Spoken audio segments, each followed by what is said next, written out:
একজন ইমামের দায়িত্ব হচ্ছে পেছনে কারা আছে এটা খেয়াল করা। অনেক সময় ইমাম সাহেব আল্লাহু আকবার বলে যে নামাজ ধরছে, কি হচ্ছে পেছনে আর খোঁজ খবর নাই। মুআয ইবনে জাবাল রাদিয়াল্লাহু তাআলা আনহুকে আল্লাহ রাসূল সাল্লাল্লাহু আলাইহি ওয়াসাল্লাম একটা এলাকার ইমাম বানিয়ে পাঠিয়েছিলেন। এলাকার মুসল্লিরা ছিলেন, লোকজন ছিলেন শ্রমজীবী, সারা দিন কষ্ট করে নামাজে যে জয়েন করত। তো উনি মাগরিবের নামাজে সূরা ফাতিহার পরে সূরা বাকারা তেলাওয়াত শুরু করলেন। তো মাগরিবের সালাতে উনি যখন এত লম্বা তেলাওয়াত ধরলেন, মুসল্লিরা আর ইমাম সাহেবের সাথে থাকতে পারতেছে না, কারণ ওনারা তো ইমাম সাহেবের হয়তো মন ফুরফুরে, উনি পড়তেছেন মনের আনন্দে দরাজ গলায়, কিন্তু মুসল্লিদের তো অবস্থা খারাপ। সারাদিন ওনারা খেতে খামারে কাজ করে আসছে, নামাজ ছেড়ে দিয়ে অনেকে চলে গেছে। একা একা নামাজ পড়ে যে আল্লাহ রাসূল সাল্লাল্লাহু আলাইহি ওয়াসাল্লামের কাছে যে বিচার দিল যে রাসূলুল্লাহ, দেখেন এমন একজন ইমাম আপনি অ্যাসাইন করেছেন আমাদের এলাকায়, মাগরিবের নামাজে উনি সূরা বাকারা পড়ে আর আমরা হচ্ছে শ্রমজীবী। রাসূল সাল্লাল্লাহু আলাইহি ওয়াসাল্লাম খুব রেগে গেলেন।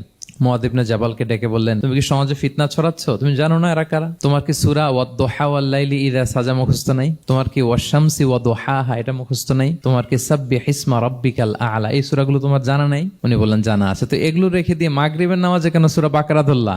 আল্লাহর হাবিব সাল্লাল্লাহু আলাইহি ওয়াসাল্লাম কিন্তু এমন ইমাম ছিলেন না, উনি অত্যন্ত বিবেকবোধ সম্পন্ন একজন ইমাম ছিলেন। একবার পেছনে এক বাচ্চার কান্না শুনে উনি নামাজ ছোট করে দিয়েছেন। সবাই বললেন, ইয়া রাসূলুল্লাহ, এত ছোট নামাজ তো কখনো পড়তে দেখি না। তখন রাসূল সাল্লাল্লাহু আলাইহি ওয়াসাল্লাম বললেন, একটা ছোট বাচ্চার কান্নার আওয়াজ আমার কানে এসেছে, আমার মনে হচ্ছে বাচ্চাটাকে সামলাতে নারীদের কাতারে একটা মায়ের খুব কষ্ট হচ্ছে, এজন্য নামাজটা আমি খাটো করে দিয়েছি। দেখেন কি চিন্তা চেতনা, পিছনে কি হচ্ছে সব রাসূল সাল্লাল্লাহু আলাইহি ওয়াসাল্লাম এটা খেয়াল করতেন।